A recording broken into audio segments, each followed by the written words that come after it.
पुरानी आदतें अथवा पुरानी चीजों का महत्व इतना घुसा पड़ा है कि मनुष्य उसी में जीवन पूरा कर देता। मौत कब आकर गला दबोच देगी कोई पता नहीं। जो है वो तो छूट जाएगा और दूसरा भी कहीं आया तो वो भी छोड़ना पड़ेगा। बिल्कुल पक्की बात है, इसको ब्रह्मा जी भी अन्यथा नहीं कर सकते। अपने पास जो है वो और दूसरा जो भी लाएंगे वो मृत्यु के एक झटके में छूट जाएगा। हाँ, अगर उनमें लोभ है या गड़बड़ी से आया है तो उसका फल भोगने के लिए भले हम भटके, लेकिन छूटेगा ये पक्की बात। दूसरा मिले कि न मिले एक संदेह है, लेकिन मिला हुआ छूटेगा कि नहीं। बुद्धिमान आदमी को एक सेकंड में ये बात समझ में आएगी। दूसरा मिले कि न मिले उसमें संदेह है, लेकिन मिला हुआ छूटेगा कि नहीं उसमें संदेह नहीं करना चाहिए। राम सुखदास जी महाराज बहुत उच्च अच्छी स्थिति के धनी संत हो गए थे। वो बोलते थे, अरे सबसे गंदे में गंदी चीज, बेकार चीज अगर है तो रुपया है। ऐसे बोलते थे। है? किसी काम में नहीं आता। लगता उल्टा है कि एक रुपए काम में आते। अरे रुपए छोड़ते तभी काम की वस्तुएं मिलती। न खाने के काम आए, न ओढ़ने के काम आए, न पीने के काम, किसी काम नहीं आता। वो छोड़ते, त्याग करते तो वस्तुएं काम में आती। वहम घुस गया, रुपए रुपए रुपए। और रुपए वालों को देखकर उनकी जिंदगी इन्हीं रुपयों में तबाह न हो जाए तो दया करके बड़ा अच्छी तरह से उनकी खिंचाई करते थे मारवाड़ी सेठों की। सबसे बेकार चीज रद्दी, रद्दी बोलते, बेकार मेरी गलती, रद्दी चीज है रुपए। और रुपए से भी रुपए के लोभ और आंकड़ा बढ़ाने का और रद्दी चीज। नानक जी ने कहा, करनु हतो सो ना कियो, पड़ो मोह के फंद, कह नानक समय रम गयो, अब क्या रोवत अंध। आयुष्य का कीमती समय निकल जाता है। बुढ़ापे में, बीमारी में, अस्पतालों में, लाचार की जिंदगी, फिर आदमी कहराता है, रोता है, पछताता है। अच्छी तरह बीमार पड़ जाओ ना तो स्नेहियों का और बेटों का और संबंधियों का पोल खुल जाता है। कोई पूछने नहीं आता, और पूछने आएगा तो देखेगा कि ठीक ठाक होगा और ही उपयोग में आएगा। अब वो देखा कि अब उपयोग में नहीं आने वाला है, फिर देखो बुढ़े बुढ़ी की हालत क्या होती। जब तक बैल काम में आएगा तब तक लो चारा बारा पुचकारोगे, अब ठीक ठाक हो जाएगा, अपने आप गाड़ी खींचेगा। अब देखो गाड़ी खींचने के काबिल नहीं है बैल, फिर देखो क्या होता है।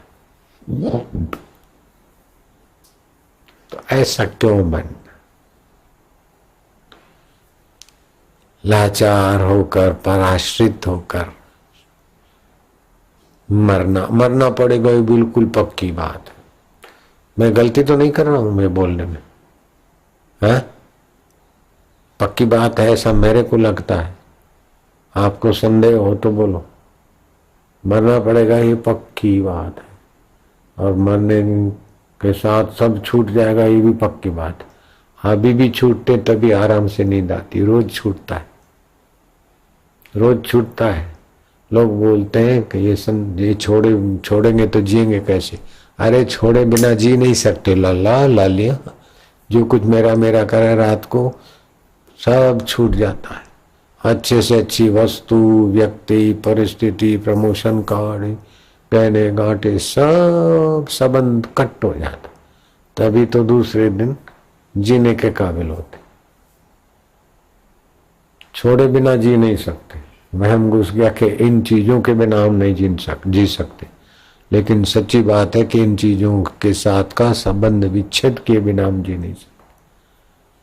तो संबंध विच्छेद करके नींद में जाते हैं तो शरीर की थकान मिटती है, और संबंध विच्छेद करके आत्मा में आ गए तो जन्म जन्म का अविद्या मिट जाती। अविद्या में ही सब गंदगी है। अविद्या से अस्मिता, फिर राग, द्वेष, अभिनिवेश, और राग से ही पाप होते, द्वेष से ही पाप होते, वो एकदम विस्तार हो जाता है। राग से क्या क्या होता है।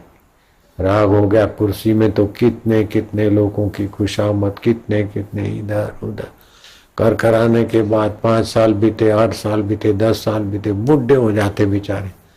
तीसरी बार टिकट मिली, जीत गए, बोले अभी चौथी बार वाले भी चक्कर काटते, बापू आशीर्वाद करो, जरा मुख्यमंत्री को कहलाना, जरा बापू ये कहना जरा। अरे 15 साल से एमएलए हुआ, क्या जख मार लिया? 10 साल से तुम मिनिस्टर हुआ, क्या मिल गया? हद हो गई। चाहे 100 तमाशे खाएं, तमाचे खाएं, तमाशा घुस के देखें। अमेरिका का राष्ट्रपति रूजवेल्ट है कितना बुद्धिमान व्यक्ति, मिस्टर रूजवेल्ट। 4 साल का कार्यकाल पूरा हुआ, साथियों ने कहा आपकी,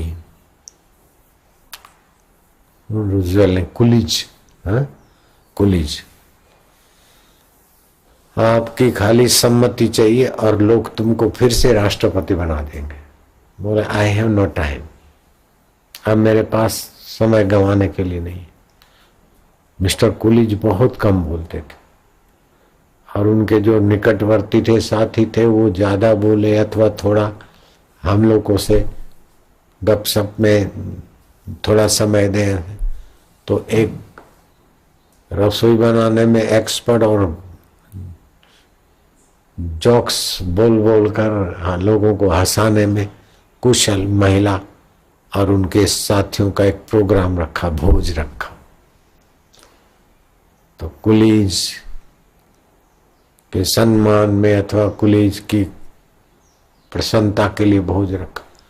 तो सारे लोग खुशामद करे, क्या क्या करें। आखिर उस माई को काम सौंपा के तुम इनसे कुछ ज्यादा शब्द बुलवाओ। तो उसने पूछा भोजन कैसा है, ये कैसा था, फलानी वैरायटी कैसी थी, फलानी कैसी थी। कुलीज सुन लिया सब। आखिर बोला सॉरी आप कुछ तो बोलो। ऑल इज गुड, सब बढ़िया, इतनी बोला। वो जो बकवास कराने वाली महिला कुशल नहीं किया।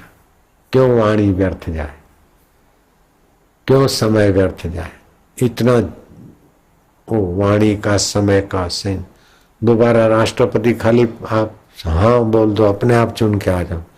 बोले व्हाइट हाउस में रहकर देख लिया, मेरे पास समय बर्बाद करने को नहीं। कैसे कैसे लोग हो गए देश परदेश में। कभी कभी ऐसे कोई उच्च आत्मा, ऐसे ही अपने देश के राजा भरत, जिसका नाम से अजनाब खंड का नाम भारत पड़ा, वो राजपाट छोड़कर एकांत में तो गए, लेकिन हिरण का अनाथ बच्चा पालते पालते उनसे प्रीति हो गई। कोमल कोमल घास खिलाना, दूध पिलाना, उंगली चुसाना। फिर वो ध्यान में बैठे तो हिरण के बच्चे को भी बैठावे, ध्यान कर। हम इंसान का बच्चा ध्यान नहीं करता तो हिरण का बच्चा क्या ध्यान। बच्चा तो बच्चा, कभी चाटे कभी खुजलाए। वो ध्यान भजन में से वृत्ति कम हो गई। एक दिन बैठे थे, प्रारब्ध हो गया मृत्यु का। हिरण तो उछलता कूदता थोड़ा बड़ा हो गया तो दूर चला गया कि जंगल में भाग गया। तो हिरण याद आने लगा कि क्या पता कोई बगेड़ा तो नहीं खा गया होगा। उसकी तो माँ भी नहीं, बाप भी नहीं, बेचारा मेरे ही आश्रय था। राजपाट छोड़ा, लेकिन हिरण की स्मृति में मृत्यु हो गई। दूसरे जन्म में हिरण बना, लेकिन किया हुआ साधन भजन स्व में होता है। तो हिरण के शरीर में भी स्मृति रही कि मैं चुक गया। हिरण के शरीर में आने के बाद भी उस सम्राट ने एकादशी के दिन चारा नहीं चुगता था। अजनाब खंड का एक छत्र सम्राट हिरण बना है, कैसी कर्म की गति। लेकिन किया हुआ जो भजन है, तप है, वो दूसरे जन्म में स्मृति दिलाता है। एकादशी कैलेंडर तो नहीं थे उस समय। एकादशी के तिथि पर वो उपवास रखता था। हिरण के शरीर की मृत्यु हुई, फिर किसी ब्राह्मण के घर जन्मा और ब्राह्मण ने भी भरत नाम रखा।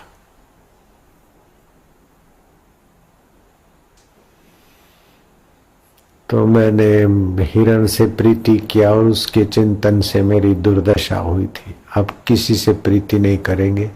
जो सृष्टि का कर्ता है, भुवनों का गुप्ता है और प्राणी मात्र का अंतरात्मा है। बुद्धि को सूक्ष्म सूक्ष्मतर सूक्ष्मतम बनाने से, जैसे हथौड़ी से कपड़े नहीं सी सकते, लेकिन सुई से कपड़ा जोड़ने में कठिनाई नहीं होती। ऐसे है तो दोनों लोहा है, लेकिन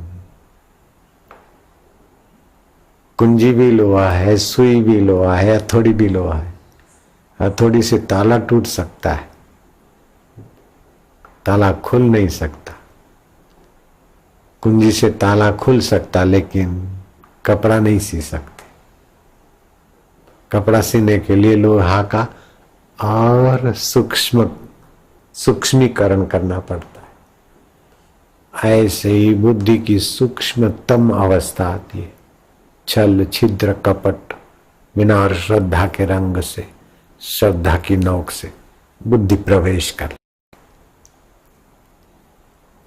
अविद्या के पेट में। अविद्या का पेट फट जाता है। वो पेट में तो अभी भाषा बोलनी पड़ती है। इस प्रकार के अंदर की व्यवस्था है, आंखों से दिखती नहीं है, लेकिन इस प्रकार वृत्ति हमारी मांग के पेट में भगवान प्राप्ति की वृत्ति घुस जाए तो भगवान पेट फाड़ के उस वृत्ति का अंतःकरण में प्रकट हो जाते। जैसे ऐसी कोई चीज घुस जाए, अफ्रीका के समुद्र तटवर्ती जंगलों में बड़े बड़े लंबे चौड़े अजगर घूमते, तो अजगर को लगी होगी भूख, तो समुद्र में गया, तो उसने समुद्र के किसी घड़ियाल को निगल लिया। એટલે छोटो नानकड़ो मगर उसको नहीं। हाँ, वो अखबार में फोटो भी आया था, 6-8 महीने पहले की बात है। तो घड़ियाल के बच्चे को निकाल लिया, तो घड़ियाल का बच्चा नानू मगर अजगर गड़ी गया, तो उसके पंजों से उसने उसका पेट फाड़ दिया अजगर का। तो समुद्र तट पर घुटन करता करता वहीं मरा। तो दूसरे घड़ियाल ने खाने वाले को ही खा डाला। मतलब वो अजगर ने घड़ियाल को निगला, लेकिन घड़ियाल अंदर पेट में घुस के अजगर का ही पेट फाड़ दिया। तो दूसरे छोटे मोटे जो घड़ियाल थे अजगर को ले गए समुद्र में खाने को, बड़े बड़े मोटे मोटे लंबे अजगर। तो ऐसे ही हमारा मन रूपी अजगर कहो, बुद्धि रूपी अजगर कहो, अज्ञान रूपी अजगर कहो, वो सब कईयों को निगलता रहता है। लेकिन इसमें आत्म साक्षात्कार की तड़फ रूपी सुई डाल दो अथवा ईश्वर प्राप्ति रूपी तीक्ष्ण कोई वस्तु डाल दो, तो उसका पेट फाड़ देगा। तड़प की बड़ी बलिहारी, बुद्धि की सूक्ष्मता की बड़ी बलिहारी। छेवटे सुन, ये क्या फिर क्या, ये बुद्धि सूक्ष्म वाले का। तो बुद्धि सूक्ष्म है तो तीव्र वैराग्य ले आएगी, और नहीं तो भाव है तो फिर तीव्र भाव ले आएगा। कर्म करने की योग्यता है तो निस्वार्थता से कर्म में लगा देगा। तो निस्वार्थ भाव से अगर कोई कर्म करता है तो उसका कर्म कर्म योग बन जाता है। फिर उसको समाधि लगाए तब साक्षात्कार हो, कोई जरूरी नहीं। हनुमान जी कर्मठ थे कितना, लक्ष्मण किसने कर्मठ थे, लेकिन ईश्वर की प्रसन्नता के लिए कर्म। ऐसे एकलव्य या दूसरे कई गुरु की, ईश्वर की प्राप्ति के लिए, गुरु की प्रसन्नता, कर्म करे तत्परता से, तभी भी काम हो जाता है। उस कर्म के द्वारा तो बोलते कर्म योग, भाव के द्वारा हुआ तो भक्ति योग, और तत्व विचार के द्वारा हुआ तो ज्ञान योग। अपने यहाँ तीनों साथ में चलता है। ज्ञान भी सुनते सत्संग में, भावना से भक्ति भी करते हैं जब ध्यान आ रही, और कर्म का तो अपने पास एकदम खुला प्लेटफॉर्म है, खुला मैदान।